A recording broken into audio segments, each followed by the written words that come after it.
Welcome to Balanandam YouTube channel. In this video, I am going to explain textbook activities of Telugu Talli 3rd class Telugu. This is Surya Prakash and this video is created for teachers and parents as a resource. Please do subscribe to Balanandam YouTube channel. చదవడం వ్యక్తపరచడం. కింది వాక్యాలకు సమాన అర్థాన్ని ఇచ్చే గేయ పదాలను గేయంలో గుర్తించి గీత గీసి కింది గీతలలో రాయండి. 1. అందమైన నిండు చందమామ, అందాల నిండు జాబిల్లి. 2. తెలుగువాడా ముందుకు నడు, పదవోయి తెలుగోడా. 3. అదే నీ ప్రియమైన నేల, అదే నీ అనుంగు నేల. 4. భయం లేకుండా ముందుకు వెళ్ళు, పదవోయి నిర్భయంగా. తర్వాత గేయం ఆధారంగా కింది పదాలను జతపరిచి రాయండి. ఆనందాల కల్పవల్లి, సంతోష చంద్రశాల, అందాల నిండు జాబిల్లి, అదే నీ తెలుగు మేడ, కదలవోయ్ ఆంధ్రకుమార. తర్వాత అదిగో సుదూర నేల డాష్ తెలుగు వీర. జవాబు ఈ చనవోయ్.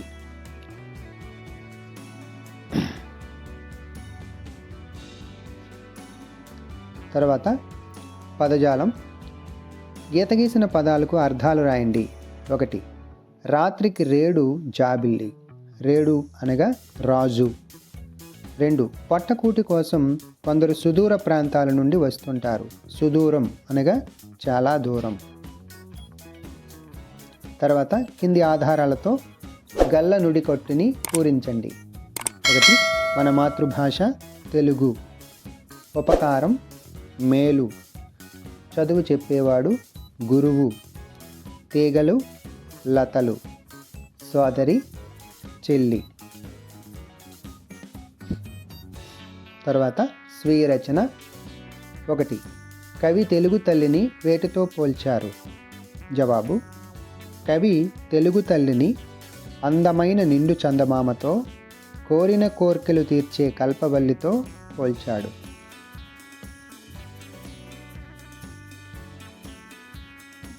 రెండో ప్రశ్న. తెలుగు తల్లిని గురించి కవి ఏమి చెప్పారో 2 వాక్యాలు రాయండి. జవాబు మన తెలుగు తల్లి అందమైన నిండు చందమామ వంటిదని, మనం కోరిన కోరికలు తీర్చి ఆనందాలని ఇచ్చేదని కవి చెప్పాడు.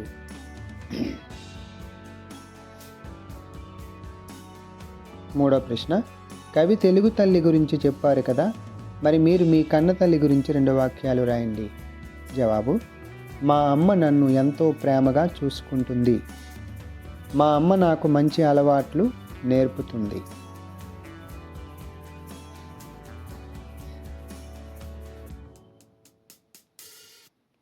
నాలుగో ప్రశ్న. తెలుగు నేల సంతోషాన్నిచ్చేదని కవి అన్నాడు కదా, మరి మీకు సంతోషాన్నిచ్చే సందర్భాలు రాయండి. 1. పాఠశాలలో బాగా చదివి మంచి మార్కులు తెచ్చుకున్నప్పుడు నాకు సంతోషం కలుగుతుంది. 2. ఆటలు ఆడినప్పుడు కూడా నాకు సంతోషంగా ఉంటుంది. 5వ ప్రశ్న. మన మాతృభాష గురించి రాయండి. జవాబు మన మాతృభాష తెలుగు. తెలుగు చాలా మధురమైన భాష. మనము తెలుగును ప్రేమించి గౌరవించాలి.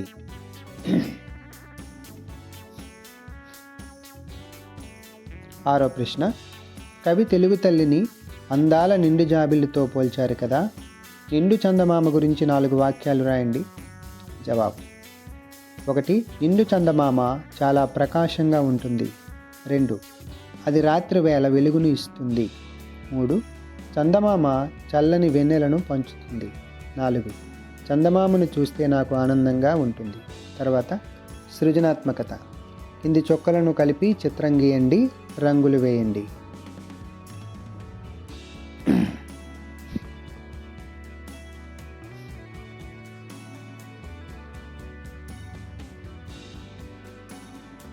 తర్వాత ప్రశంస. మీ మిత్రుడు తెలుగు భాషను చాలా ఇష్టపడతాడు, అతను తెలుగు పదాలను స్పష్టంగా పలుకుతాడు. అతనిని ఎలా అభినందిస్తారో చెప్పండి. జవాబు శభాస్ మిత్రమా, నీవు తెలుగు భాషను చాలా చక్కగా మాట్లాడుతున్నావు, తెలుగు పదాలను స్పష్టంగా పలుకుతున్నందుకు నిన్ను అభినందిస్తున్నాను. తర్వాత భాషాంశాలు.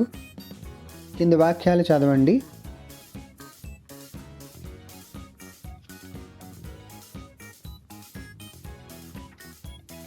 పై వాక్యాలను తర్వాత ఇందులో కింది పేరాను చదవండి. స్వల్ప విరామ చిహ్నాన్ని సరైన చోట ఉంచండి. ఒక చెరువులో కప్పలు, చేపలు, తామర పూలు, కలువ పూలు ఉన్నాయి. అక్కడికి జయ, జలజ, రాకేష్ వెళ్ళారు. తామర పూలను, కలువ పూలను చూసి ఆనందించారు. ఆ పూలను కోసి తన స్నేహితులైన వాసంతి, మేరావలి, శర్వానులకు ఇచ్చారు. కింది ప్రశ్నలకు జవాబులు గుర్తించండి. తర్వాత ప్రాజెక్టు పని.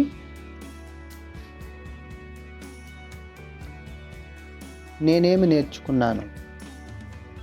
1. అందాల తెలుగు మేడ ఏది? జవాబు తెలుగు నేల. 2. తెలుగు తల్లి వ్యయంలో ప్రాస పదాలను గుర్తించి రాయండి. కల్పవల్లి, తెలుగు తల్లి, తెనుంగు, అనుంగు, నిర్భయంగా, నిశ్చయంగా. తర్వాత కింది పేరా చదవండి, ప్రశ్నలకు జవాబులు రాయండి. 1వ ప్రశ్న, పేరా ఆధారంగా ఏనుగు తన తొండంతో ఏం చేస్తుంది? జవాబు, ఏనుగు తన తొండంతో తోటి జంతువులపై నీళ్లు చల్లుతుంది. తర్వాత ఏనుగు అరటి పండ్లతో పాటు వేటిని ఇష్టంగా తింటుంది?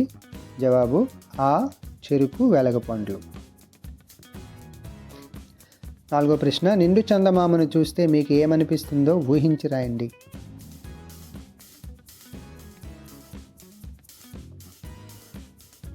5వ ప్రశ్న, మన జెండా చిత్రాన్ని గీసి రంగులు వేయండి. తర్వాత తెలుగు తల్లిని మనం ఎలా గౌరవించాలని కవి ఆశించాడు? తెలుగు భాషను ప్రేమించి అభివృద్ధి చేస్తూ తెలుగు తల్లిని గౌరవించాలని కవి ఆశించాడు.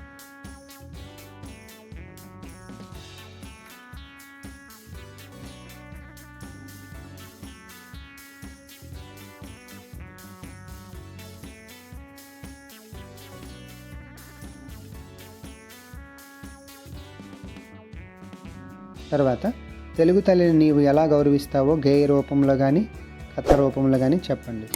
జవాబు, నేను ప్రతిరోజు తెలుగు భాషలో మాట్లాడుతాను, తెలుగు పుస్తకాలు చదువుతాను, తెలుగు పాటలు, పద్యాలు నేర్చుకుంటాను, నా స్నేహితులకు కూడా తెలుగు భాష గొప్పతనాన్ని చెబుతాను. ఇలా తెలుగు భాషను ప్రేమించి అభివృద్ధి చేస్తూ తెలుగు తల్లిని గౌరవిస్తాను. Thank you for watching this video. Please subscribe to the Balanandam YouTube channel.